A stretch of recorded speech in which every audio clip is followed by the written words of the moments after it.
Hello' guys, এয়া চাওক আমাৰ আজি পাত ছিঙিলে দুগৰাকীয়ে কিমান পাত ছিঙিলে 7টা বা 12টালৈকে এইখিনি পাত ছিঙিলে আৰু 12টাৰ পৰা নহয় বাৰু আকৌ 1টা বা 4টালৈকে কিমান ছিঙে এতিয়া এয়া চাওক ধুনীয়া পাত ছিঙিছে আৰু এতিয়া পূজাৰ আগতে যদি আমি পাতটো শেষ কৰি নলওঁ দিগদাৰ হ'ব। কাইলৈ আকৌ আছে, কাইলৈ বেলেগ মানুহ লগাব লাগিব আৰু বেছিকৈও লগাব লাগিব অলপ, নহ'লে থাকি গ'লে পাতটো বেয়া হৈ যাব। এয়া চাওক কিছুমান মানুহে কাম ধুনীয়াই কৰে, পইচা কেইটকা দিলেও বেয়া নালাগে, হয় নাই কওকচোন, নিজৰ বুলি কয়। কিছুমানে আকৌ একদম 2 নম্বৰ কৰে, ভাল নালাগে। এয়া চাওক ধুনীয়া পাত ছিঙিছে আমাৰ আজি মানে এই সপ্তাহটো ধুনীয়াই পাত ছিঙি আছে সেই মানুহকেইগৰাকীয়ে।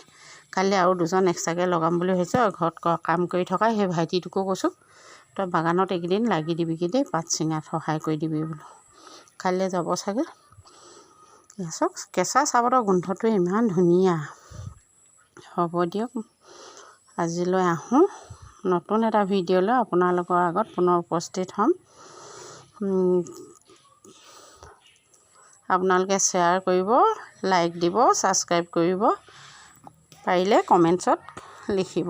আজিলৈ আহোঁ, বাই। নতুন এটা ভিডিঅ' লৈ আপোনালোকৰ আগত আকৌ উপস্থিত হ'ম, বাই।